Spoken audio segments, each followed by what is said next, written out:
লোকসভা ভোটের দামামা বেজে গেল। সবচেয়ে বড় কথা এসে গেল সেই কাঙ্ক্ষিত প্রার্থী তালিকা, যার জন্য বিগত কদিন ধরেই চলছিল জল্পনা কল্পনা। তৃণমূলের নজরে যে এবার রয়েছে দিল্লি, তা নিশ্চিত করেছিলেন সুপ্রিমো মমতা বন্দ্যোপাধ্যায় স্বয়ং। তবে এবারের প্রার্থী তালিকা সামনে আসতে দেখা গেল দেব পদত্যাগ করার পর ফের ভোটে দাঁড়াচ্ছেন। কিন্তু প্রার্থী তালিকায় আর নাম নেই মিমি চক্রবর্তীর। বাদ গিয়েছেন নুসরত জাহানও। বরং সেই তালিকায় এসেছেন দিদি নম্বর 1 রচনা বন্দ্যোপাধ্যায়। অর্থাৎ এবারে বাংলার দুই দিদি লড়বেন কাঁধে কাঁধে মিলিয়ে। হুগলি থেকে ভোটে দাঁড়ালেন রচনা বন্দ্যোপাধ্যায়। তার বিপরীতে এই আসনে রয়েছেন বিজেপির লকেট চট্টোপাধ্যায়। বহুদিন ধরেই শোনা যাচ্ছিল দলের অন্দরে ক্ষোভ বাড়ছে নুসরত জাহানকে নিয়ে। গত এক মাসে যখন উত্তপ্ত হয়েছে পরিস্থিতি, তখন একবারও সন্দেশখালিতে দেখা যায়নি নুসরত জাহানকে। বিগত 5 বছরে গোটা বসিরহাটেই গিয়েছিলেন হাতেগোনা কয়েকবার।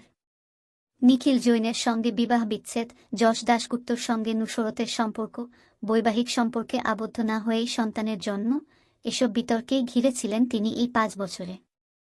কখনই বা কাজ করবেন মানুষের জন্য?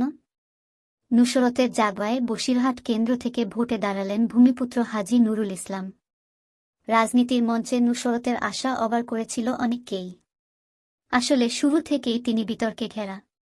পার্ক স্ট্রিট ধর্ষণ কাণ্ডে যার নাম জড়িয়েছে, তাকে কিভাবে দলে টানতে পারেন দিদি, সেটা নিয়ে প্রশ্ন উঠেছিল দলের অন্দরেই। তবে ওই যে কথায় বলে, গ্ল্যামারই সব এখন।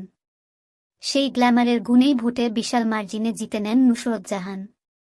কিন্তু ভোটে জিতে চলে যান বিয়ে করতে বিদেশে। পরে সেই বিয়েটাকেই আবার অবৈধ বলেন। সাংসদ হিসেবে শপথ নেওয়ার সময়তেও নুসরত নিজের নাম জানিয়েছেন, আমি নুসরত জাহান রুহি জৈনব। তারপর যখন ঘটা করে বিয়েটাকেই অস্বীকার করে নেন, তখন অস্বস্তিতে পড়ে যায় দল। এই কদিন আগেও তার নাম জড়িয়েছে ফ্ল্যাট সংক্রান্ত কোটি কোটি টাকার আর্থিক দুর্নীতিতে। ইডির মুখোমুখিও হয়েছেন দুবার। আর প্রার্থী তালিকা আসতেই বোঝা গেল, আর এই টলি নায়িকার উপর ভরসা করতে পারছেন না দিদি।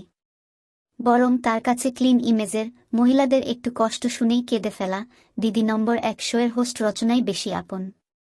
যাদবপুর কেন্দ্রে আবার মিমি চক্রবর্তীর জায়গা নিলেন শাইনী ঘোষ।